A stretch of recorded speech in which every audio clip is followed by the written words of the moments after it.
There it is. Should be recording now. Cool. So hi, everybody. I'm Wendy, and I'm a food anthropologist and the founder of Evolve.ag. My goal in life is to really help people understand where their food comes from and also help break down what some of these new technologies are and trends are in food and in food tech so that way they make sense to people. So if you haven't checked out the site, it's Evolve.ag, and it has long form content and also podcasts. I send out a newsletter whenever we have new content. So if you want to stay in touch, you can subscribe to the newsletter, which you can do from the site, or follow Evolve.ag on Instagram and Twitter. I also post news that's interesting around food and food tech on Twitter as well. So if you're into these things, you want to follow along, definitely follow us on social media and subscribe to the newsletter. So I was inspired to put today's panel together for a couple of different reasons. Over the past few months, our entire world has changed. We've stayed inside a lot, probably read a lot of news, and have had to provide most of our own meals or get takeout. Some of us have probably started experimenting in the kitchen, making sourdough or banana bread, and others are lucky if they have food to eat. We've seen major issues in our supply chain. There's been a toilet paper shortage, there's been a meat shortage, there's been an egg shortage right around Easter, and there's been panic shopping, which I'd argue at this point might not actually be so panicky at all, since right now there's meatpacking plants that are closing down and grocery stores are actually limiting how much meat you can buy. And then there's also been this terrible paradox of seeing farmers plowing under their crops, dumping their milk, having to kill pigs, while there are mile-long lines for food banks. So in short, this COVID-19 pandemic has really exposed major flaws in the way that our food is grown, the way it's packaged and delivered, and the way it's distributed, at least in the US. There's been very little room for flexibility in the food supply chain, especially with larger scale operations, and that's led to a lot of waste and economic impacts on farmers, and more people going hungry and kids going without school lunches, et cetera, et cetera, et cetera. But not every company has had bad things happen to them, and not every community has suffered. And today, I want to share some of the stories that bring you some positive news when it comes to this topic. There's been many small-scale local food producers who have been resilient. They've taken both their businesses, they've taken matters into their own hands to really make decisions that have positively benefited their businesses and their communities. And today we're going to hear from 5 of them. Each of these people have done different things a little bit differently, but all of them are coming out on the other end of this with their farm intact and their communities being supported. Some have vertical farms in urban environments, others have biodiverse fields and pastures, and not only provide food, but education and some fun as well. So I don't know about you personally, but I'm sick of so much negativity and fear from the media. So today, let's hear some good news. I'm excited to introduce our 5 panelists, and I'm going to go in alphabetical order. Panelists, when I mention you, go ahead and unmute and wave or say hi or whatever you want to say, so that way people can put a face to a name. And we'll get started. So the first one is Ralph Becker. That's Ralph. Hi, everyone. He is a German-Filipino entrepreneur and the founder of Urban Greens. He's based in the Philippines and was born and raised in Luxembourg. He's a former tech corporate guy turned hydroponic enthusiast. He started Urban Greens in 2016 with a vision to bring hydroponic technology to urban centers, remote sites, and islands around the world. His scalable model and big vision is centered around turning underutilized, unused, and unmonetized spaces into profitable high-end hydroponic farm setups to provide clean and high-value crops to hotels, restaurants, and bars. Our second panelist is Lisa Merkel. Hi. Lisa returned to Miami to start Box Greens after 17 years in New York City, where she launched an event production and lifestyle design studio. After becoming certified as a yoga teacher and a holistic health coach, she carved out a reputation as an expert in lifestyle design to serve clients associated with health and wellness trends.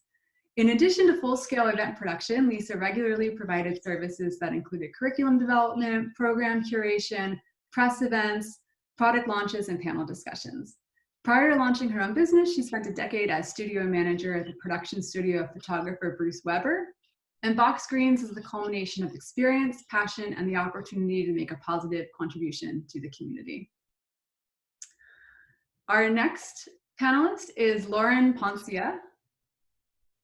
Lauren, do you want to say hello? Hi guys, excited to be here. Lauren is a fourth generation Marin County organic rancher, who has redefined small scale family ranching. Lauren started Stemple Creek Ranch with the dream of raising high quality, grass finished beef and lamb to work with, not against Mother Nature. His ranch had the first carbon farm plan in the US, and Lauren is proud to be part of the Marin Carbon Project.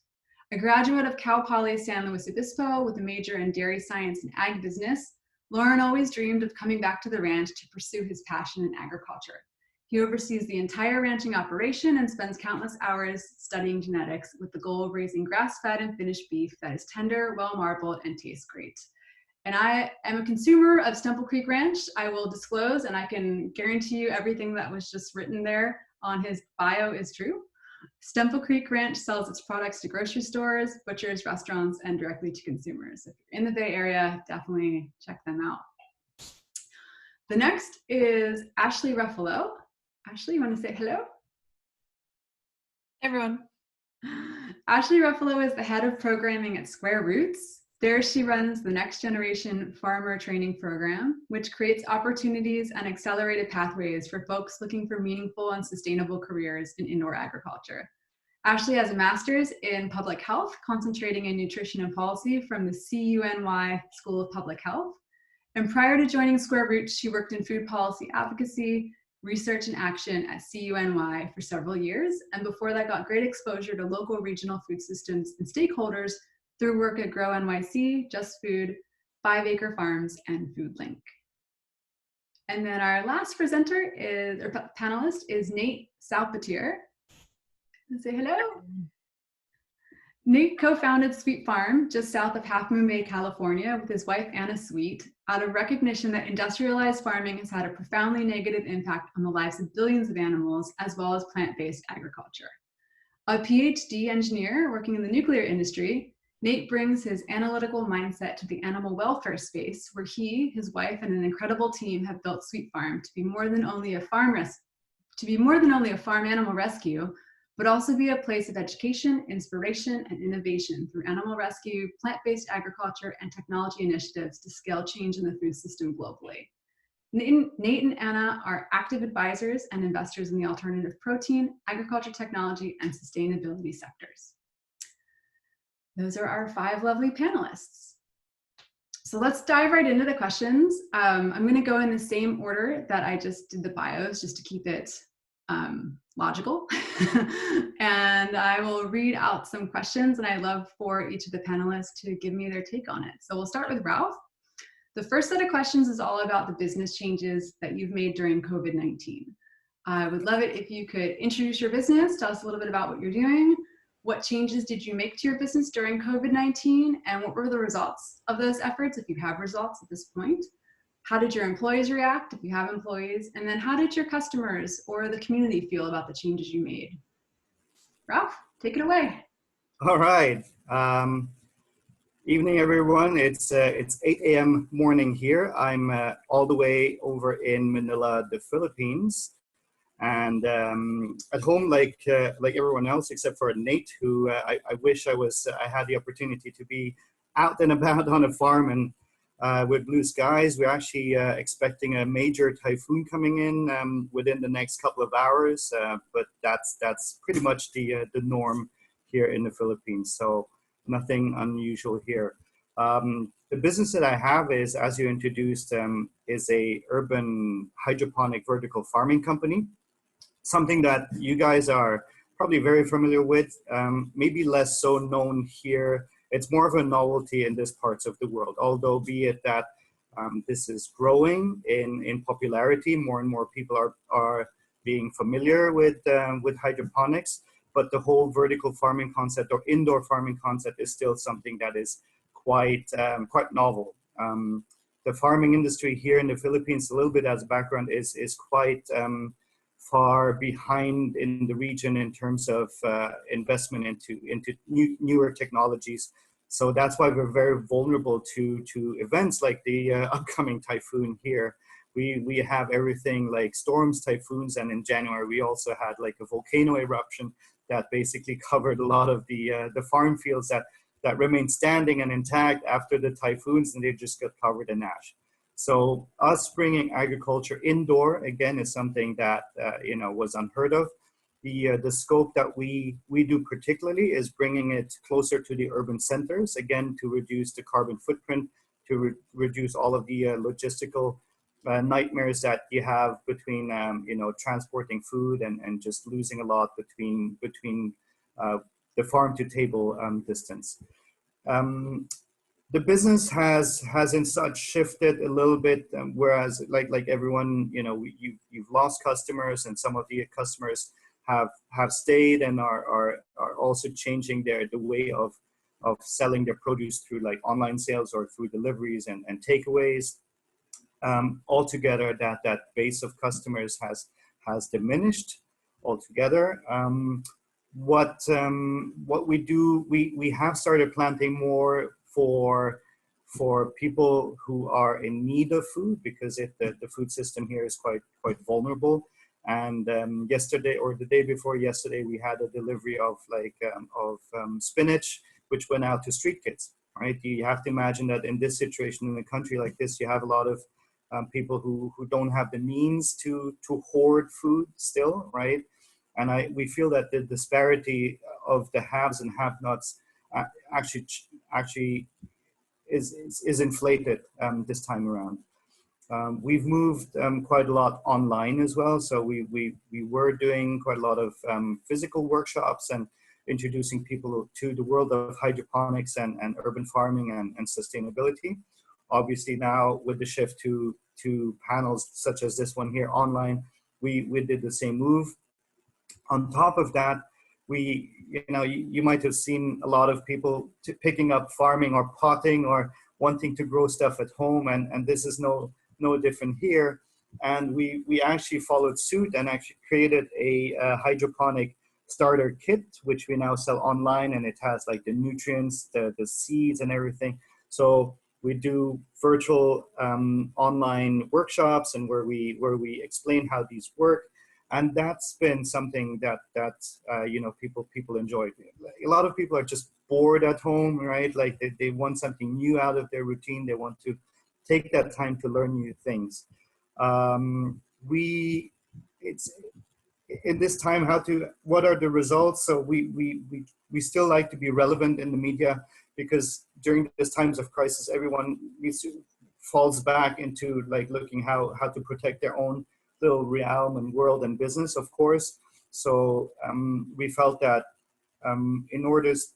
first of all, we don't want to impose. So everyone has to deal with their own stuff first, before they can reach out and deal with other people's issues and problems and businesses as well. So, but on the other hand, we still want to be there. We want to be at this point of consistency. We can provide food in these times of crisis, other than farmers around in these parts of the world.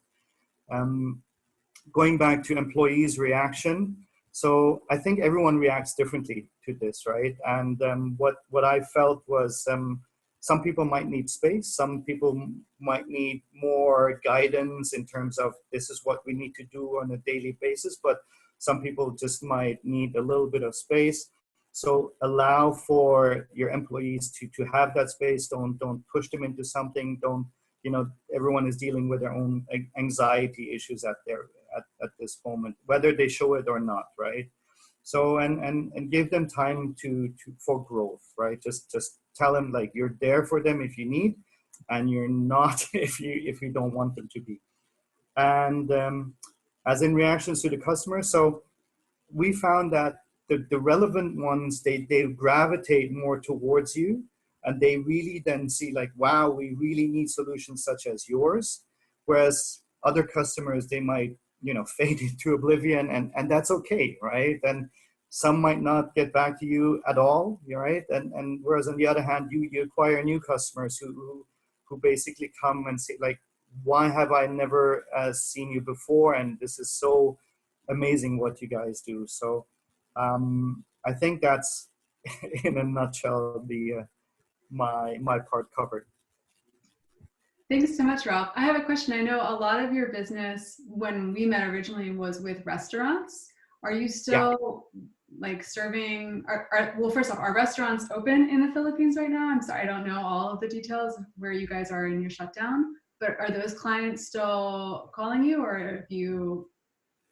Yeah, so it's in fact, so the ones that we have been serving, you know, there was obviously a total shutdown for a couple of weeks, which is when we shifted towards growing food for let's say people on the street kids. Right now, they're shifting back into deliveries and takeaways. So the magnitude or the volume is not there yet, but they still appreciate that we're close by.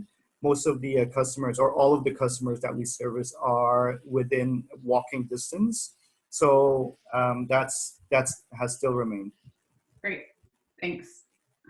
Okay, our next panelist is Lisa. Lisa, if you could, same thing, introduce your business and talk about what changes you made during COVID-19, what those results were, and then how your employees reacted and how the communities reacted. Awesome. So we're a hydroponic farm based in Little Haiti, which is an urban neighborhood that's actually central to Miami. We're within a 5-mile radius of an exorbitant amount of restaurants, both high-end and fast casual. We take used shipping containers and transform them into fully functioning farms that grow leafy greens, lettuces, herbs, and microgreens. Prior to COVID, our business had been supplying mostly to restaurants. So we had a handful of standing accounts with restaurants, and then we would bring our surplus to the farmers market on Saturdays. And I want to back up for a minute and just say that we use the business as a platform to talk about the climate crisis and food access, food justice. So us deciding to be at the farmers market is moving product, but just as much as a chance to talk to people in the community about why hydroponic farming is relevant specifically to climate crisis, which Miami, Florida is kind of ground zero for. So when COVID hit, you know, it's like we saw it coming, like it was like watching it in slow motion almost. Like I just knew, I'm like, it's coming, the restaurants are all gonna close. And I was actually driving a delivery to our largest account when the chef called me and said, I need to cancel, we're completely shutting down. So I called my business partner and said, like, all right, this has been bubbling, what are we gonna do? And she said, we're gonna throw up an online store and we're gonna tell everyone we know and shout it out over social media, and we're gonna do deliveries. So we reorganized the way we package into clamshells, which seeing what was coming, we had ordered a whole bunch that we already had in storage. And thinking of how to be of service to our customers, we created what we called a lettuce lovers care package. So that would be 3 clamshells and a market salad dressing. So when we were going to the farmer's market, we were serving samples with this like apple cider vinaigrette dressing I was making at home that people loved and wanted to buy. So we started bottling it kind of as a value add. And since then, we've also added in daikon radish microgreens just because they're so easy to grow. We carved out some space in the farm, and that's a great value add also. Because we had been at the farmer's market, when we were there, we would invite people to leave their telephone number and email address to be on our mailing list. So when the shift happened, we already had like a huge list of people to reach out to. We had actually already set up, we called it the Lettuce Lovers Hotline, where people could get texts informing them of like specials or surplus. So that first week we totally sold out. We sell out every week. The farmer's market shifted to an online delivery. I spoke with the market manager and said, you know, we're just a couple of blocks away from the market. We're in an industrial warehouse district. We have plenty of room on the street. Come and use our farm as a pickup location. which actually had the added benefit of the big sign and the shipping containers on the property. And we continue to work on collaborations in the community to remain relevant. So one of the restaurants that we're still serving, but just very small order, we're doing their salad dressing with a delivery. People love their green goddess, but it's a way, like they have a large broadcast in a community. So I'm trying to keep like several channels alive because I think this situation is going to continue to shift. And like, we're never going to go back to just selling to restaurants. We continue to sell out every week. It's been really exciting. Our crew has been really optimistic about our mission, serving people in community, with community, for community. And they're just like super jazzed that we're able to be an essential service. And we already had some pretty hardcore safety guidelines intact, and we managed to do social distancing. We had one fellow from an organization that has been kind of called away, and he's been working on online content for us. So that's our everyday down at Bucks Greens in Miami. Wonderful. And have you had any stories about your customers or the community, like people who are coming back every week? Oh yeah, people are super supportive. And so with delivery, what we do is there's zero contact. So people order online and pay online. A package is left at an individual's doorstep, and then they immediately get a text message that says your care package has been delivered, it's at your doorstep. And we just get constant messaging like, thank you so much, this is so amazing, and you guys are so great, and what can we do for you? One other thing I wanted to mention is, we use the business as a platform to talk about food access. A line item in our shop is purchase a package of lettuce for a neighbor in need. So at checkout, people have the opportunity to purchase as many clamshells as they want, which we donate to World Central Kitchen, the Jose Andres organization. They're in Overtown, which is a historically underserved neighborhood. And that's, I think, created even a greater sense of like community and how can we serve each other and help each other in the spirit of really like taking care of each other. Wow, that's fantastic. Thank you. Thanks, Wendy. Lauren, you are up next. Unmute. So my name is Lauren Poncha. I'm a rancher here in Northwest Marin County. I'm the fourth generation here, actually. So I grew up on the ranch. I wanted to be a rancher. It was in my bio. It talked about that. Went away to college. In college, I realized after about my third year that there wasn't really opportunity for me at the ranch. So I had to figure out what I was going to do next. So I actually went to work in corporate America, traveled all over the country. I spent some time in Florida, Georgia, all over the country, really. And I could not stop thinking about the ranch and coming home and trying to make it a real thing. So about 10 years into my corporate career, I had a meeting with my parents and said, hey, we want to come home. We want to do this, but quite frankly, we don't want to do it with you. We want to buy your cattle and lease your land. And that was a major step change in agriculture in our community. So we did that. We started Stemple Creek Ranch about 11 years ago. And we've been super blessed with the core tenets of our company being honesty, transparency, and quality. We work with some of the best restaurants in the country that happen to be in the Bay Area, which is awesome. Like Zuni Cafe and Chez Panisse and State Bird and The Progress. So our business was pretty diversified before COVID. So we had about 11% was restaurants, like 50% was grocery stores and butcher shops, and the rest was farmers market and direct to consumer. And what happened overnight when COVID hit was that we lost all of our restaurants overnight. It's only 11% of our business, but still a big percent that took a lot of our weekly fresh product. But also it was a big piece of our accounts receivable because we never get paid for the product before we would deliver it. We'd deliver it and then we'd get paid, sometime later. So that was a challenge. And really the biggest challenge about it is not losing 10 or 15% of our business overnight. It was the personal relationships that we had with all of these great restaurateurs that are doing their best to to make us look good on the restaurant menus. And so the relationship piece really hurt us.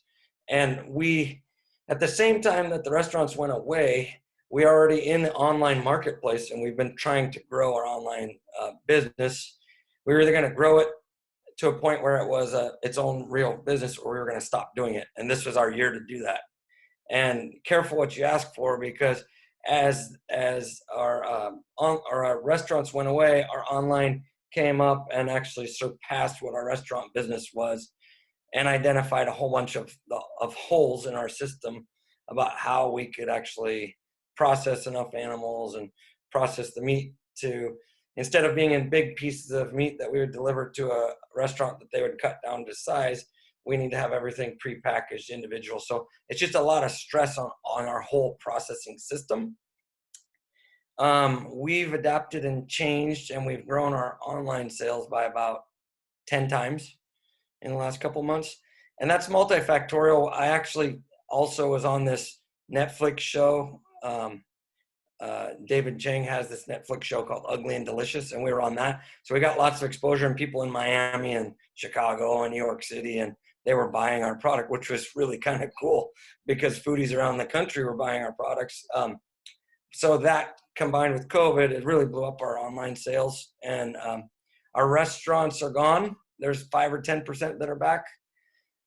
We're working with them to try and supply them at what they need. Our grocery stores have been solid. We work with some very awesome local grocers. They're all kind of mom and pop, like privately held, not like the Whole Foods of the world or the Safeways of the world. These are like Berkeley Bowl, which is East Bay's premier grocery store.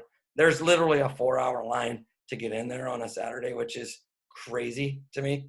And then we work with Oliver's Markets in Sonoma County, which is a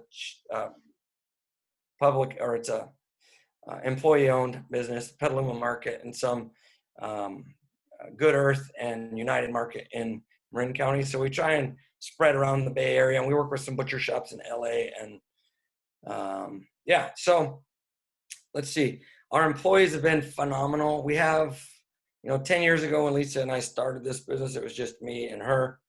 And then 5 years ago, I quit my day job, and or 6 years ago, and it was my deal. We do farmers markets on Sundays and Thursdays in Marin. Those have like blown up as well, double or triple the sales. And people are very, very, very thankful for us to be producing. And honestly, it's kind of strange. It's not strange to me because I get it, but it's kind of strange to me because we're working just as hard as we always work. We're adapting and changing just like we always are. But people really appreciate it and love it. And it feels very good to be part of that. And the good and bad of COVID is people really want to know where their food's coming from and vote with their dollars to support it. And you've heard all about the meat shortages online, I'm sure, and news media. What that's really showing is that efficiency in terms of cost, there's a true cost to efficient meat. And many of you know that already. There's a true cost to efficient meat, and it's not necessarily very resilient. It can be super efficient and not resilient. All that being said, we are still like very, very, very vulnerable in our business and what we do because we rely on other third-party entities that are USDA plants that harvest our animals for us or cut and wrap our animals for us. So we're very, very vulnerable. The good news is that we're so small that we work with 12 different plants around the state. So if one of them closes, we're probably still going to have something to sell. But the bad news is our product costs a little bit more because every plant has, big overheads. I think I said our employees have really stepped up. I mean, we went from shipping 30 boxes a week to shipping 300 boxes a week. That's a major change. And systems have been have been interesting to get done. It's constantly adapting and changing. I just found out today that the warehouse where we store all of our meat doesn't want us there anymore because we've grown too big. So now I'm like scrambling to figure out where we're going to pack next week's orders, that type of thing. The normal trials and tribulations, it's never normal, but we're adapting and changing. We're having fun. I'm trying to think, did I answer all these questions? I love the lettuce lovers care package. I wish I had one of those close to me too. Did I answer all your questions? Yeah, you covered it. Thanks so much. Cool. I'm going back on mute. Okay. All right. Ashley, do you want to go ahead? Sure. Hey, everyone. So at Square Roots, our mission is to bring local, real food to people in cities all over the world by empowering next-gen leaders in urban farming. We're a hydroponic vertical farm. We are a seed-to-sales business. We sell fresh herbs and greens through grocery stores in the communities where our farms are, which is currently New York City and Grand Rapids, Michigan. We're also in repurposed shipping containers. And as you said in my introduction, we run the Next Gen Farmer Training Program. We're really committed to creating accessible pathways for young people to enter and stay in the urban agriculture industry and become its future leaders. So, we felt when all of this hit that we had a moral obligation to keep growing, to keep providing food, leveraging our platforms, our skilled farmers, our delivery trucks, all the resources that we had. So we kept growing. We're able to donate to a partner we have in New York City called Rethink Food NYC. We also have donation partners in the other location where we operate. What's cool about Rethink NYC is that they are preparing meals through different donation partners and redistributing them to people in need all across the city. So they're a really cool organization. And then we've also been able to expand our grocery store presence in both places where we operate. So through all of that, we've kept the safety of our employees in mind, our team, our community, keeping in line with all of the state executive orders and all the best practices that we've been adopting through industry. So some examples of that are re-engineering our workflows so that we can maintain social distance on the farm, breaking into smaller rotating teams with staggered schedules, increasing cleaning, providing face coverings to everybody, education on proper respiratory hygiene, which is a word we all know now, relentless reminders and questions, and providing a lot of communication and updates to everyone on the team, and making that process as collaborative as possible. So it's not just someone direct, just shooting out a bunch of policies that don't really make sense for the people who are actually doing the work. So it's been super collaborative. So our employees have been amazing. I can't speak highly enough of our team and the farmers who have been doing this incredible work and who have been so willing to adopt all of these new procedures and then keep things running even better than before. So it's been really cool to see all of that. And there's lines for grocery stores in New York City too. For sure, one of our partners, Whole Foods, wait online to go there, wait in line to go anywhere really, which I guess probably is par for the course for New York, but it's definitely kind of a new phenomenon here. But the response has been really positive. As I said, we've been able to continue to grow, and really grateful that our team has stepped up in the way that they have. Wonderful, thank you. It's just so lovely to hear about so much giving back to the community throughout everybody's discussion so far. So thank you all, and thanks for the service that you all are doing. Nate, you are next. Awesome. Well, thanks for having us out. My name is Nate Salpeter, and I'm one of the co-founders out at Sweet Farm Foundation. So we are a nonprofit organization located in Northern California, and we're dedicated to creating a compassionate and sustainable future. So we do this through a combination of programs. One is farm animal rescue, rehabilitation, and education programs around the predominantly negative impacts of industrialized farming across the food system. We also have plant-based agriculture programs, so growing food for the local community, as well as teaching people how to grow their own food, whether you have a sunny windowsill or a yard of your own, or maybe even a farm of your own. And then the third set of programs that we have is our technology initiative. So that's really centered around helping entrepreneurs get their food and ag tech companies off the ground, get the funding that they need through venture capital networks to really scale these solutions that we want to see in the food system. So on that side, it's really everything from plant-based protein companies all the way out through cellular agriculture companies. So cell-based meat or clean meat, you may have heard the term. We're working with companies all over the world, doing everything from growing crustaceans without a single animal. So, so that removes the antibiotic component from the equation, all the way out to cell-based dairy. So actually, a company called Turtle Tree Labs in Singapore, as part of their 30 by 30 initiative of becoming 30% self-sufficient in their own food supply by 2030. We're helping Turtle Tree Labs rewrite what the dairy industry looks like globally by being able to produce mammalian dairy of any type to address certain key markets. So it's really this grassroots education scaling all the way up through global game-changing technologies. So a lot of the activities that Sweet Farm does. Now, we've only been around for about 5 years. 5 years ago, we moved down to California, got to the property. It was rotting, falling down fences. We spent the first year just getting infrastructure up and running. The second year, opening our doors for the first time. Third year, building the team. Fourth year, starting our programs. And this year was all about scaling and expanding those programs. But of course, COVID-19 completely changed the game on how we would operate. So ordinarily, Sweet Farm would do a combination of things out here. So one is we always focused on accessibility in our program. So we'd have corporate groups from the Silicon Valley, Bay Area come out here, volunteer their time, pay to do that experience, have a corporate, a half-day meeting or something out here. And that would help offset the costs for nonprofits and school groups to be able to come out and experience the farm for free. Well, when COVID-19 hit, all of that, shift in revenue, it completely changed. So we would do things before, like have corporate groups help actually maintain, help plant produce out in our ag field.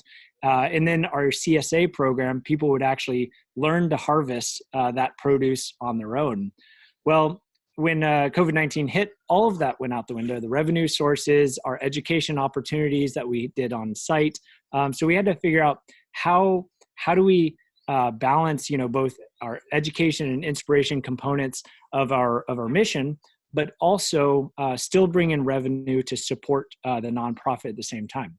Well, that was, about 8 weeks ago or so. We were having a board meeting, trying to think through how this would take shape. And one of our board members, John Azoff, had this aha moment. Well, he's one of these tech guys, sits in meetings all day on video calls just like this, and said, they're a little bit dull. They could use some livening up. All of the animals here at Sweet Farm are rescues. They're living out their entire lives. They've come from really bad situations. It would be awesome to, he said, I would totally pay $100 just to have one of these rescue animals call into one of my company meetings, even for 10 minutes. You could tell their story, educate people, put smiles on their faces, and then drop off the line. So that same night, we put up a page on our website, sweetfarm.org, and we called it Goat to Meeting. And this was an idea that, hey, we could bring smiles to people's faces, still educate them, and let's see where it goes. So by the next day, we had our first booking. The very next day, we had a few bookings. Within a week, we had started to hit news cycle, local news. Then some of the national news, Business Insider picked us up. Within 2 weeks, we were booking out weeks into the future, 7 days a week. Everything from 8:30 in the morning till about 7 p.m. On the half hour, double booked sometimes, and the demand was actually too great at that point. So we started to bring in other sanctuaries, trusted sanctuaries that we knew could execute on bringing animals that are not being exploited for entertainment into people's lives, tell them about their stories and why they should care more about these animals. And at this point, we've already completed over 1,300 meetings, with each meeting having anywhere between a couple of people up through yesterday. I had a meeting with 3,700 people on a single meeting. So we're hitting people all over the world. We had scientists calling in from Antarctica. It's become a global sensation, if you will, that is now driving revenue, not just to Sweet Farm and its mission, but over 30 different sanctuaries that we've brought in to handle the demand, as well as bring availability. Now, in terms of accessibility, Sweet Farm's always operated on this, corporate groups to help offset the costs for, at risk or at need groups. We did the same thing with this program. So hundreds and hundreds of schools all over the world are calling in for free tours and free education field trips through our program. So in terms of the results, of course, it's offsetting our normal season, which we no longer have. But in terms of how the employees, how our employees have reacted, to receive a global, to go globally viral, if you will, because at this point we've had news outlets on every continent, jump on this. It's, at first exciting, then overwhelming. It's like you're laughing and crying at the same time. And how do you deal with this? I know there's a lot of entrepreneurs on the call, so they know exactly this feeling of as you're ramping up, you're constantly trying to, catch a breath. And at this point, we've hit that like peak media cycle. We're now getting to a nice, comfortable plateau. We've onboarded enough support to support the employees. It's reminding people that this is a fun activity for folks who are calling in. So we need to keep it fun for ourselves. Take a deep breath, relax. It's going to be okay. So it's really been a ramp up of our back end to really support our employees in the process. In terms of customers and community, it's been an incredible response. We've seen everything from people calling in from the Midwest who they themselves grew up on farms or still are on farms, to have conversations with an organization that is objectively like at the opposite end of the spectrum. We're all about plant-based protein. You can see powered by plants there, and we're having really good conversations with people at the opposite end of the spectrum in a way that we're respectful of one another. But there's the ability for us to engage in those conversations. Fashion companies, being able to talk to them about things like alternative leathers, and major corporations about new policies within their companies that they can support sustainability initiatives by offering plant-based options and things like that. It's really transformed the work that we do at Sweet Farm, and I think all of our community members, our supporters of Sweet Farm, as well as our employees, are just over the moon in terms of the mission and the acceleration of the work that we do out here at Sweet Farm because of this new program. Wow, that's amazing. I love how full spectrum you've gone from being able to talk to, they're farmers and fashion folks. That's really cool. Really, really cool. Thank you. Also, I will note that that the audience was loving how they could hear the birds chirping in the background while you were speaking. Well, I'll have to mute it when other folks are talking, but that's part of the point, is getting people out here so they can experience, stretch their own wings when they're stuck inside, and that's part of the response. Why it's been so great. That's really cool. And I will do a shameless self-promotion. If you guys want to learn more about Turtle Tree Labs, I have a podcast that I relaunched earlier this year about them, and they're doing really cool things with cell-based meat. I'm sorry, cell-based milk. Cool. All right. So the next set of questions is really a little bit more personal. This crisis really kind of came like a tidal wave almost. Like we saw it coming, and then it kind of, as Lisa said, slowly crept up, and we all kind of saw something bad was going to happen, and then boom, it hit, right? And there's been a lot of different physical, psychological, economic challenges, and the media certainly hasn't really helped that much. So I'm curious how each of you were able to stay nimble and stay clear, and make quick decisions that affected your operations despite all of these external stresses and I'm sure personal worries and things like that. And what advice would you give to others on how to be resilient during these times, whether they're business owners or just being affected by this pandemic? I think everybody on this panel has done something that's really provided a lot of hope for their communities. So if you could just give some advice on, how to be resilient, I would love that too. And we can start with Ralph. Thank you. I love the conversation. Everyone has given some great insights. I love the go-to meeting. That's just something fantastic. And I think that's something where, just coming back to your question there, Wendy, what is it that we need to do to stay nimble? It's basically adapt, right? And I think everyone has had their own examples of how they adapted to the market, and what that means is maybe like not necessarily panic, just try and stay as calm as possible, and not like just to go head over heels and fall over and just get dragged by what you said, like the media and like the negativity of all the media. But basically just try and stay composed, pause, have a look around, see where everyone is going. Is that if everyone is moving indoors, except for Nate here, then maybe our produce and our business has to shift as well. So I love how Nate has brought farm animals to meetings, indoor meetings, right? And I can see that so happening everywhere, right? So it's basically, I don't think we need to necessarily reinvent the wheel. All of the tools are given, and like it's just how we make more use of them.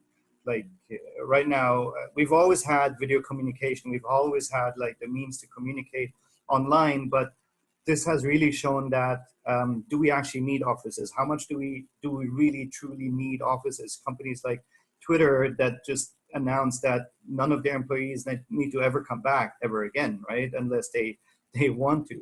So it's a shift, and it's those sort of perceptions that no need to reinvent things, adapt, pause, right? Just look around, just don't go crazy, just pause and look, and because every hardship has an opportunity, right? I've learned that quite quickly when I was in my corporate job, that we had some managers that stayed really calm in these situations. Me as a young pup coming in, just panic, and they're like, no, there's just if you look close, there's always something that we can turn into an advantage, right? So trying to find ways how you can turn hardship into an opportunity or at an advantage, that's something that I think most of us, or here everyone on the call, has certainly done, and that's basically the advice that I can give. Everyone reacts to this whole COVID differently in their own way, has to deal with their own demons.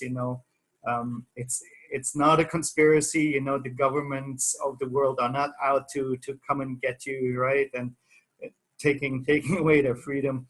I think there are a couple of things that we need to adhere to as a community, as a group. Stay part of the community. Don't try and be like the outlier and do something crazy, because it's just going to have negative repercussions. So just be part of the community, support the community, help each other. There are tons of startups out there who are trying to find their footing as well in this situation. And I think the ones that will be relevant to you, they will gravitate towards each other. And yeah, just go with the flow. Thank you. Lisa, do you want to go next? Sure. So I just want to say that goat to meeting, I think, is the best thing that I've heard in the past month. And I really appreciate the opportunity to reflect on, these concepts, because what Nathaniel is explaining, there's so much interest out there, and to be able to deliver it, which I think 2 months ago we wouldn't have imagined that would really be possible, is now kind of viral. So for us, staying nimble, my business partner and myself, we reflect quite often on the fact that combined, we have an incredible range of skills. Her background in produce distribution, she had a kind of CSA delivery model in the past, and she also has a background in tech. So for us, throwing together a website was like literally super easy for us. I have a background in marketing and PR. So getting the message broadcast, these are just things that came like very second nature. And lots of other skill sets that kind of fall under that umbrella. I mean, I will also say I used to be a yoga teacher for a brief period of time, and really that's nimble and flexibility. But it's also about, for us, aligning ourselves with potential partners and collaborations that, like, really their outstanding quality is being able to adapt and be nimble. What we're seeing here in South Florida is restaurants and catering companies close down and they've become grocers. But both participating in the way the food supply chain has changed quite rapidly, but just really in an effort to realize that people don't want to go into grocery stores, and how can they deliver a quality product. And almost all of these organizations have a dedication to supporting local businesses. So in that sense, we're outstanding. I'm in Miami, Florida. It was 89 degrees outside today. There's no growing lettuce again until when the season comes back around, which is in another 8 months. So there are those aspects. And then I also think about service, and from the sense of, we're in a position to say to our community, like, hey, would you be interested in doing this for someone in need? And they have the means to participate. But when I say an opportunity to be of service, it's to really look at our customers and say, like, what do you need? We recognized really early on that people didn't want contact. They didn't want to go into grocery stores. Like, grocery shopping is changing. So how could we figure out how to deliver the product, like, absolutely no touch, and remain in communication in a way where they kind of felt like they knew us. It's not, like some random person behind a screen somewhere. So, I think my big takeaway for being nimble and the opportunity to reflect is really looking at how to be of service to the community through our vehicle of growing, like clean, healthy food, and how do we deliver it in a way that really fulfills people's needs. That's awesome. Thank you. I love that. Lauren, you want to go next?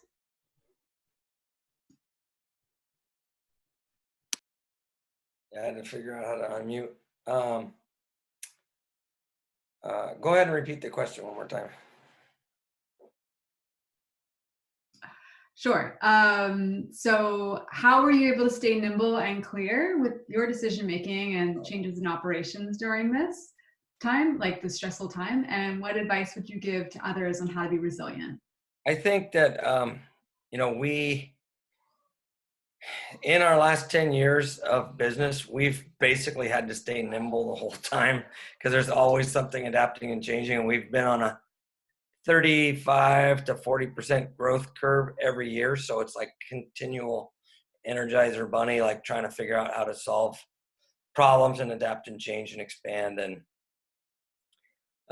be able to keep all the things, all the real parameters of our business going, the honesty, the transparency, and the quality, and the dance with Mother Nature, and being able to raise an amazing high quality product at the same time capturing the free energy from the sun and creating photosynthesis in the soil and sequestering more carbon. So like, we're constantly adapting and changing. And I mean, I remember giving a speech when I was 18 years old for a speech competition, and one of the things was we have to be lifelong learners, adapt and change, and continually, be nice to people, and whether they agree with you or don't agree with you, you have to be able to understand where they're coming from and work together. And the theme of the industry right now is community. I mean, there's not a lot of fighting going on in our neighborhood. It's there's a lot of howling at 8 o'clock, and it doesn't matter if you're a Republican or a Democrat, you're howling. It doesn't matter if you're a vegan or a hardcore carnivore, you're howling, and it's all community. So I'm a big fan of just adapting and changing and working together, and don't take yourself too serious, and realize there's a reason for everybody and why they're doing what they're doing. And that's been really successful for us. And the other message is, at least with our business, is being authentic and just telling the truth is very, very vital. And consumers like that, and they get to vote with their money, and they support us or they don't. I love the stuff that I'm hearing from everybody else here today, and it's giving me tons of ideas about new opportunities. So this is great. Wonderful. Thanks so much. I love the fact that you said so much of the community has come together, and it doesn't matter, like you said, your political affiliation or anything like that. I feel like a lot of the stuff we're still seeing in the news is still very divisive, So, and yeah, I talk to my neighbors a lot more and things like that, but it's nice to really hear that everybody has said the same thing, that, the community's really come together through this to support each other. So thank you. Ashley, you are next. Thanks. So, like totally the same thing. Like iterate quickly is one of our values. So we're just constantly evaluating what's working, what's not, making it better all the time. So this has been a chance to put that into practice. We have a whole bunch of other values and MOs. I won't list them all here, but transparency, respect, clarity, collaboration, all of these things, like staying grounded with those values has really helped as like a North Star for what we're doing, why we're doing it, keeping people safe and staying true to all this. We also more logistically had set up a framework for how to approach this crisis. So within that framework, there were different levels of progression. So as the situation became more severe, we were able to pretty calmly pivot and make changes without feeling like we were scrambling, which also really helped. But having these structures in place enabled us to be pretty nimble in that. And then just in terms of how the team breaks out. So I was able to really just keep my head down and focus on this for a while other folks on the leadership team are looking around what's coming up, the next year. I'm thinking like what's happening for us in the next week, 2 weeks, month that will affect our employees, that will affect our business. And being able to delegate, divide, and conquer has been really useful because you can really drown in the 24-hour news cycle. There's just so much noise, but then it really comes back to like, what are we trying to do? We're trying to keep people safe. We're trying to feed people. How can we do that most effectively? That's awesome. And I'm sure having a plan really made your employees feel a lot more confident and, provided a little bit of peace in the midst of all the drama that I'm sure was unfolding, especially you all are in New York. So yeah, we stay in really close communication. We have like a daily stand-up meeting around like COVID leadership team. We also do like a daily communication to the full team. We have weekly like policy Q&As. We actually have one tomorrow morning where I'll have coffee and I pop on a Zoom, and anybody who wants to come ask questions about like what's going on, or, I read something in the news, like let's talk about it. So really keeping the communication lines open. If it's possible to have an open door policy right now, then we have that, but we always have. That's wonderful. Love the transparency. Cool. Nate, you are next. Awesome. Well, yeah, so for us, well, first and foremost, thank you so much for all of the kind words from the entire group. I think everyone here is doing, so much within their own communities, helping people stay sane, whether it's families, friends, neighbors, that kind of thing. So we're all doing our part in many different ways. In terms of, the physical, psychological, and economic challenges that something like this presents, within our team, Sweet Farm has always been nimble since the beginning because we've focused on being able to pivot quickly when change arises. It's we've always operated this way because of our desire to be able to try a whole bunch of things, and pick the ones that work, kill the ones that don't. And it's for that reason that we have a lot of different programs that have proven very impactful. So, over the years, we now have programs where we have some of the top agriculture executives in the world coming out to Sweet Farm, whether the top soybean producer in the world or even engaging communication with the top meat producers in the world. JBS has been out here, but we have those conversations about ways they can pivot. That's just one program that was spawned out of our ability to try a bunch of things, still execute on our mission of removing the animal from the food system. But we know a lot of people are in the business of making money, not in the business of causing harm. So if we can align things on that front. So as a result of this nimbleness that Sweet Farm operates in, it also means that when something like COVID-19, the less, because we don't have that horsepower, person power, it meant that we had to figure out what to do. So first and foremost, the thing that we did was we reinvested in our own people. We had always operated where everyone had stipends for healthcare. But what we realized is not everyone actually used that stipend for healthcare, and some people just banked it. We didn't get into the nitty gritty of that. Instead, we said, you know what? No, we're going to change this. We're just going to, on top of everything else, add healthcare, because reinvesting in our team is first and foremost. Our team is what helped us get to this point. They're also the people that are going to help us get through this. So that was first and foremost.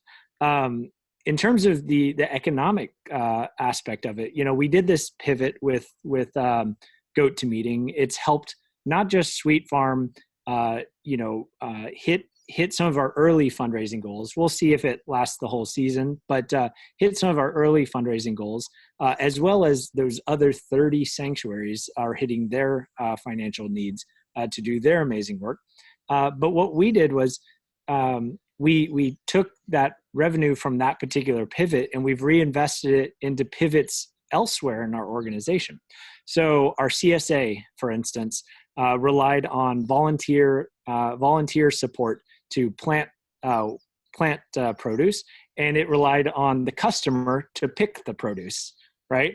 So it was like free labor on both sides, and both were an experience. However, now both of those experiences are gone.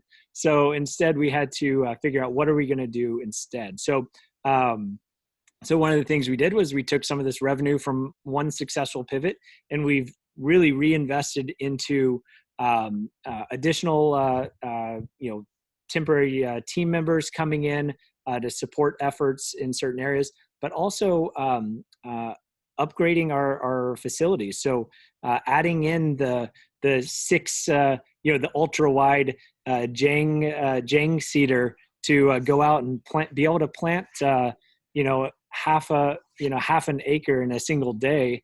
As opposed to spending weeks doing this stuff like we were before, we were reinvesting into the organization to be able to account for those kind of things.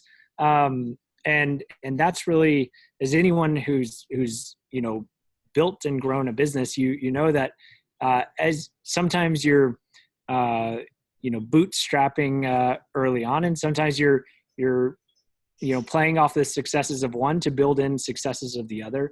And my advice to anyone who's, working on building in their own company resiliency is the old models are out. And as you are looking at a pivot in one area, simultaneously be considering how those pivots play into other areas. And look at it as, it's an opportunity. It is an opportunity to, take advantage of shifts in global perception, customer behavior. And I think it's such obviously no one would want something like this to happen. But like everyone's saying, is you have to keep a cool mind, and understand that, like, you know, if we do this the right way, then we can help improve our community, and strengthen our business in the same vein. And after this is all over, who knows? Now you may have multiple channels that are successful for your business. So that would be my advice to folks. Wonderful. Thank you. Yeah, I think it's really important to remember that this is a holistic, you're making holistic changes. Just because you're making changes today that you never thought you'd have to make before, and you're responding to, you know, COVID-19 or supply chain or this or that they are really holistic things you're changing with your business. So Absolutely. Thanks, everybody. I have one more set of questions. And this is really a little bit about how I think a lot of the panelists here have been able to pivot and try something else new because they're smaller and local scale. So I'm curious if you guys have any advice for large scale agriculture at this time. I think, you know, just given the amount of employees that large scale agriculture employs, the more difficult supply chains, you know, interruptions that we've seen through them, you know, and really the bad news that we've heard, right? Like there's a lot of bad media out there. Would love to know if you had any advice for large scale agriculture. And then I'm curious about what you think COVID-19, how it will affect your business long term and how it will affect agriculture long term. So what advice do you have? And then what effects do you think COVID-19 will have long term on you and also in agriculture? And then if there's anything else you'd like to add, please go ahead and add it. We've got about 20 minutes left, and I do want to make sure we have a little bit of time for any audience questions or comments at the end. So Ralph, do you want to get started? Sure, thanks. Think from the reason why I started well, my company and a startup, and I moved away from a large corporate environment was with a company. Can I say the company? Worked at Sony Electronics, also in the Bay Area. I was based in the Bay Area for quite a while. And one of the reasons why, you know, I need to say it, Sony doesn't do so well these days is because they're such a big company and they're not nimble.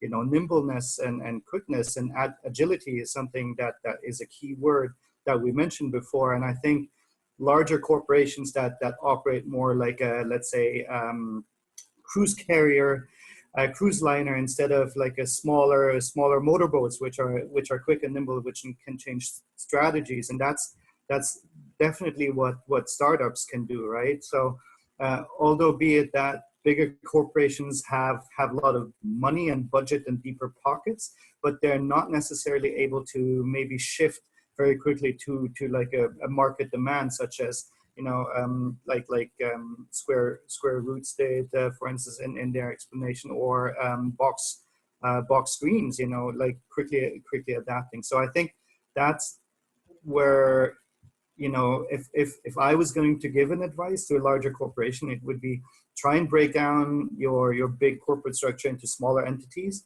and then really look at whether you need, in this new reality, how relevant some of these structures are, right? You might even find that going forward that some of these bigger structures are simply irrelevant anymore, right?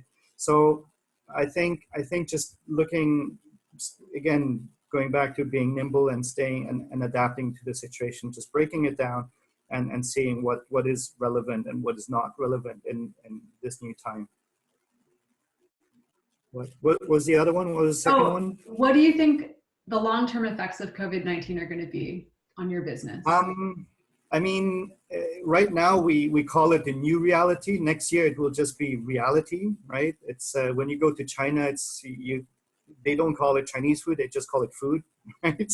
So I think once this new reality becomes something that becomes just our day to day, we won't even think about the past anymore, right? We don't think about phone operators anymore, and that business has gone with, you know, us you know, like just not using phone operators anymore, right? So there will be certain industries that will just go away, fade away, and so be it. That's not necessarily a bad thing, but there'll be other businesses that will thrive, and people have to adapt, and people will adapt, right? And as hard as this is, change is always hard, right? But people are resilient altogether as a whole.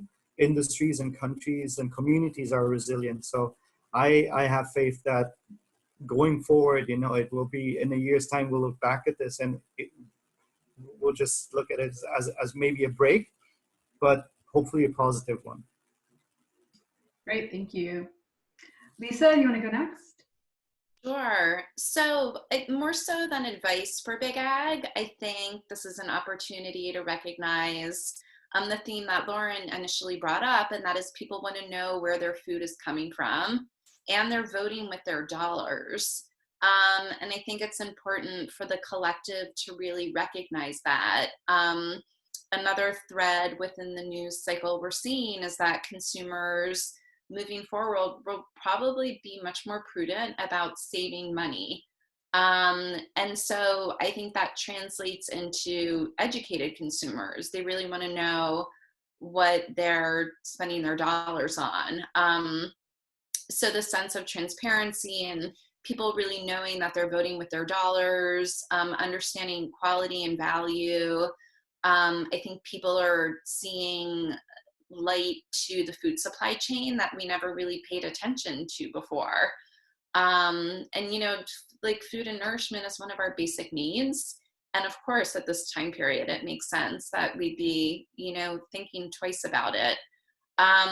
In terms of where's our business going, I comes up in my feed constantly that indoor vertical farming, huge boom. And it's actually within these conversations about food supply, it's a big part, and there's an incredible opportunity. So we at Box Greens, we feel really positive. The demand is way larger than our supply at the moment, which is really positive. I had a distributor who shifted from working with restaurants to putting together these like market baskets. And she called me and said, I need 800 heads of lettuce Thursday. And I was like, Deb, I can't make that just happen. I don't have that. And she's like, well, how soon can you make it happen? So we have a plan for growth. We're working on it actively, which I haven't talked about with you, Wendy, since we last spoke, which is really exciting. But I think really it's these themes around like transparency and people being aware of that we're, voting with our dollars and these things really matter, is like an incredible trajectory for the food system as a whole. And it's an essential service. It will always remain that way. And the way we nourish people, it really matters. And I think people are seeing that, just based on this variety of panelists. So that's what I got. Wonderful, thank you. Thank you so much. Lauren, can you go next? Yep. I have two screens, so when I'm looking over here, I'm not like dazed off looking out the window. No worries. I think what's going to happen from here is we're going to have more, I'm hoping what's going to happen is we're going to have more regional food production. And like when you look at the national meat chains, it's owned by 4 big players, and all the processing is in the Midwest in huge packing houses. And I mentioned it earlier, it's very, very, very efficient. And there's something wrong with the system when it's so efficient and it's not very resilient. And there's something wrong with the system when I can take my cattle from California and ship them to Nebraska in a truck and get them harvested and ship them back to California cheaper than I can do it here in California. We don't do that. Obviously, we don't do that. I mean, we're hyper local, but I mean, that's kind of the industry. And so I think there's going to be a lot of political pressure. This is a prediction, political pressure to regionalize more food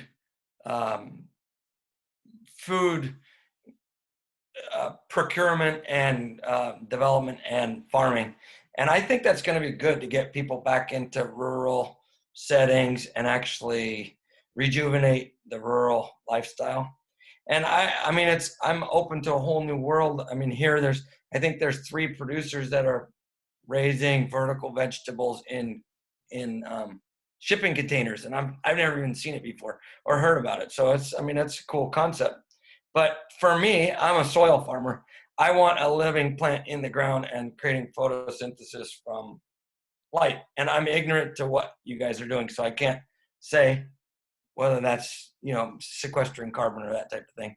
But I want more people to get to the country and to raise food and to be able to understand how it's done and to understand how many microbes and living organisms are in a teaspoon of soil and how what we do affects the environment. And just, going back to what Lisa was just hitting on, being honest, transparent, telling the story, letting people vote with their money. I mean, it's worked really well for us over the years. There's a lot of miseducation or an uneducation, whatever, it's not the right word. There's a lot of greenwashing in the industry, and I hope that stuff goes away. I think it will. It will at least be reduced. I think that the major change from this is there's going to be, I'm hoping, and I really do believe this, there's going to be a change in consumer buying habits where they are going to try and source their products, whether it's lettuce or meat, more locally and put a face to the person that's raising the food, or hopefully do more edible landscapes and education of students, younger students, to teach them about how to grow things. I have 5 raised beds in my backyard, and I'm teaching my kids probably more than they would learn in school about science right in my backyard. And everybody can do this. We have a worm farm in my backyard. We feed the worms. We make compost. We do all of these things that are really geeky for like a typical rancher, but it's going to be the way of the future. I mean, how to make a really good worm tea and use that to make amazing high quality lettuce that tastes better than the lettuce that grows in 21 days that doesn't really taste good. I mean, I'm hoping people get educated on that. Let's see. I think that's it. My notes here. I mean, I think the focus is going to be, instead of a lot of food, it's going to be on more nutrient dense food. I mean, that's my hope, is that people are going to actually look at more nutrient dense food. And we're actually doing that at Stemple Creek Ranch, where we're taking fat samples and sending them off to a laboratory and finding out what the ratios are of omega-3, omega-6, all the fatty acid profiles, and how that could potentially help or hurt your health benefits, and how that compares to conventional beef. But we're going to be able to use that data to be able to say, look, this is different, and you get to vote with your money. And you want more omega-6, well, then you can buy this. You want more omega-3 or high linoleic, you can buy this. And yeah, so I hope I answered your questions. I easily ramble off subject, so. No, you totally did. And I think, there is an overall trend towards more customized nutrition and personalized nutrition too. So I love what you're doing with the tissue samples and really, figuring out what the differences between them. And that's going to be another great way to market it at some point, right? Yeah. Oh, cool. Thanks. Ashley? So I for sure agree with a lot of what everyone has said around like local and transparency and those things being even more important now than they were before, but also coupled with value and people really looking for quality and at the right price. 500 people came to our first ever virtual farm tour last week. So there's definitely a ton of interest in everything that everyone here is doing, what we do. So that's really heartening. And I think really points to a bright future ahead. I think we haven't all arrived yet at the new normal. Like people keep saying that all the time, and I don't think we're there yet, but there will be kind of this long term, once we're out of the initial wave of the crisis, where people will have to continue to operate in this way. It's not just a temporary thing. So I think that's sort of what's happening for all of us. And I think specifically for, big ag, I don't see enough emphasis on the prioritizing the safety of workers. And I think that that's just the best advice I would give them, is to really focus on that above all else, because it's obvious when they don't. it jeopardizes the supply chain. Also, just it's not the right thing to be doing. So, but for all those reasons and more, I'd say focus and prioritize the health of workers. Great, thank you. Nate, you want to finish this off?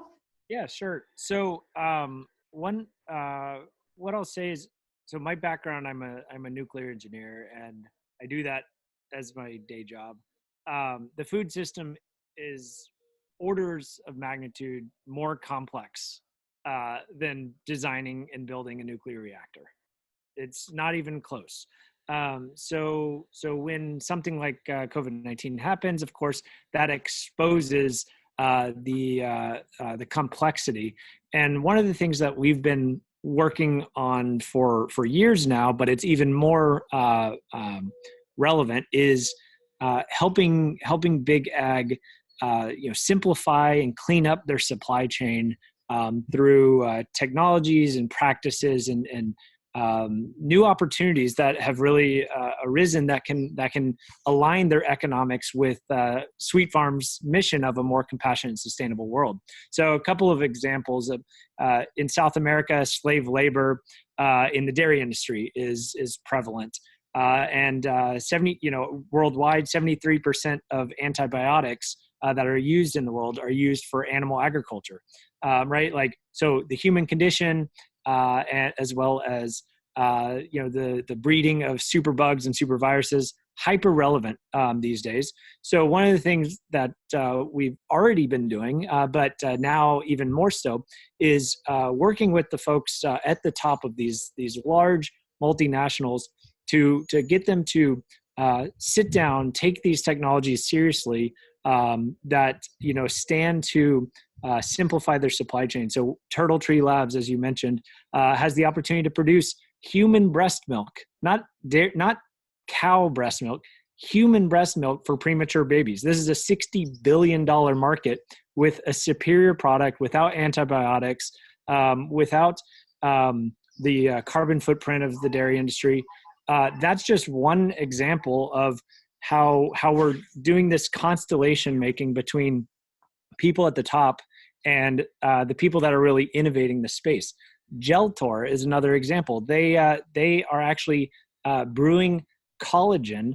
Collagen for cosmetics it costs about $50,000 per kilogram of collagen that's rendered from animal byproducts for cosmetics. They can produce it for like $75 per kilogram of pure collagen. So that's like a secondary marketplace kind of thing. So we're starting to connect these superior products with companies to really scale those kind of changes. And we work with them actively. So Clara Foods, same thing. They're brewing chicken eggs without a single chicken. And this is a technology that has been used for decades to produce insulin for humans.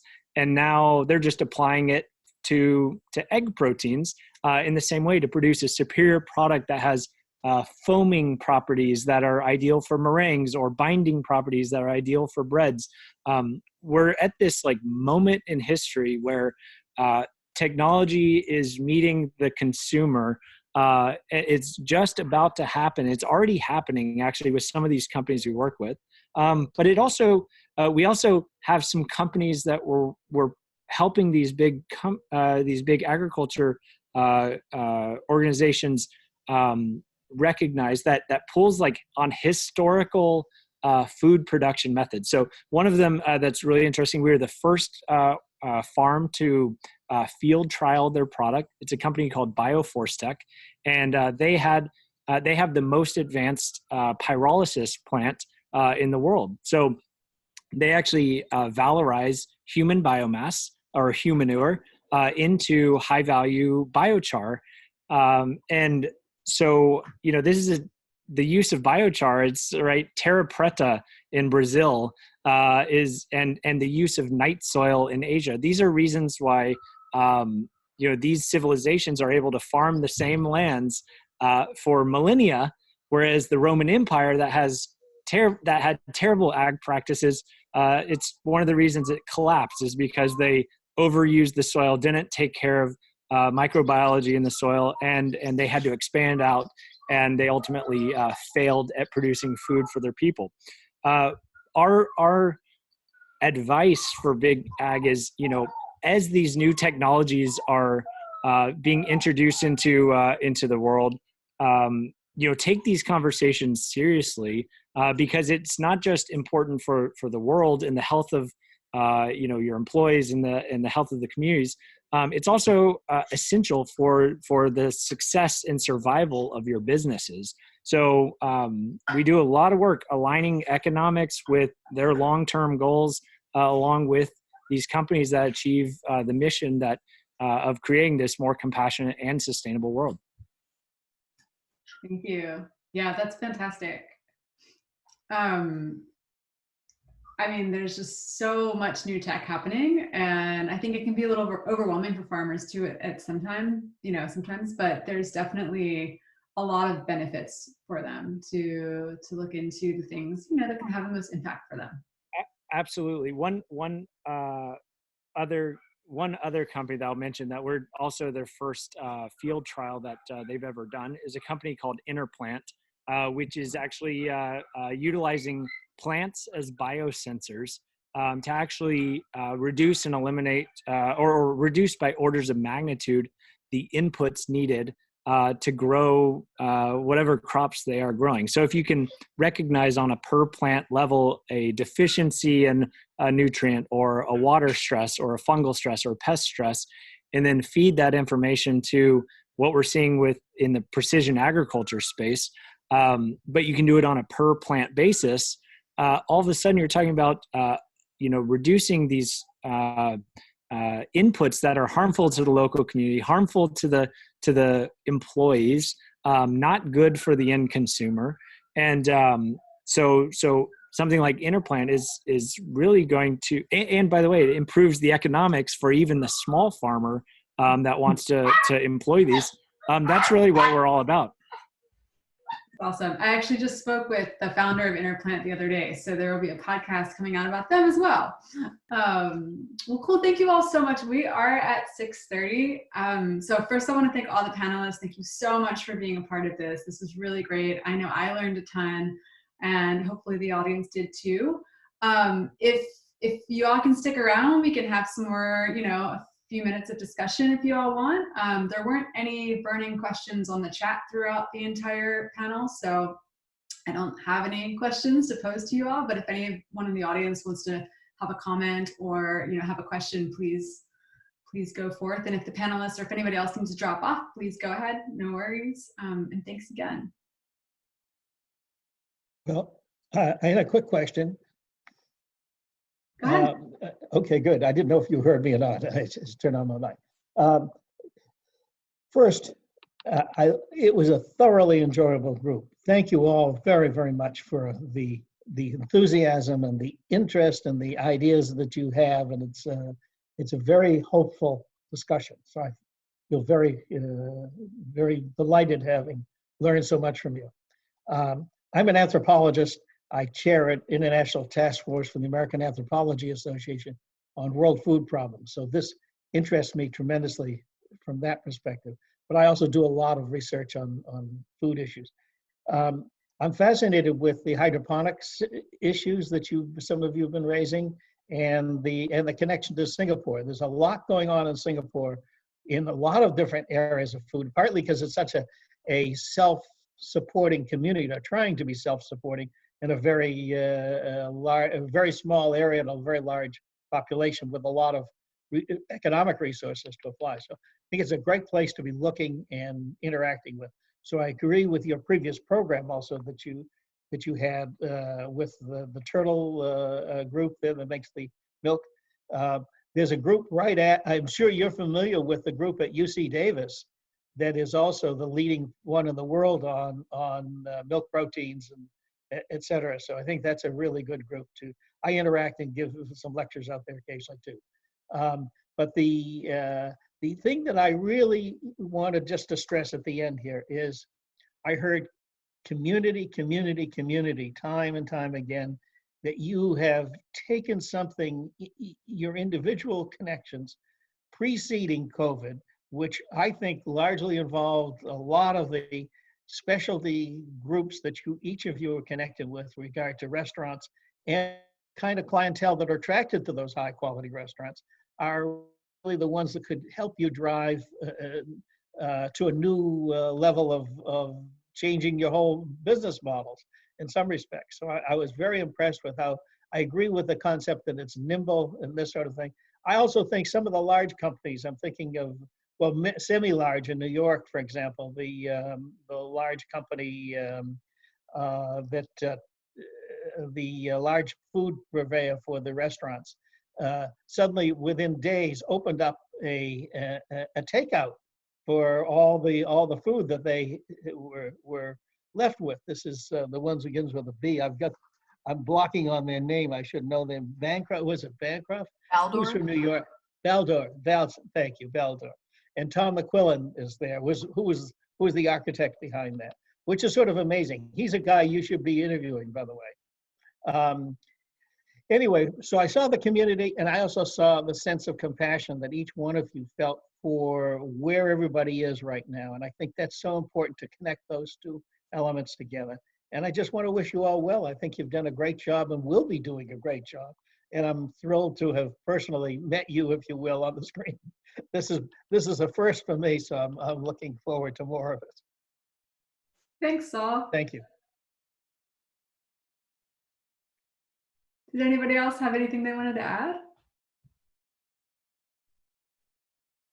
No? All right. Well, thanks so much. Thanks for all the lovely notes in the chat as well. It was my pleasure to be able to bring this to you all, and I hope we'll have many more. And everyone stay safe, be well, and keep fighting the good fight. And thank you for everything that you do. And Thank you. see you all soon. Thank you, guys. Bye. Thank you. Thanks, I was born and everybody. brought up on a farm, by the way.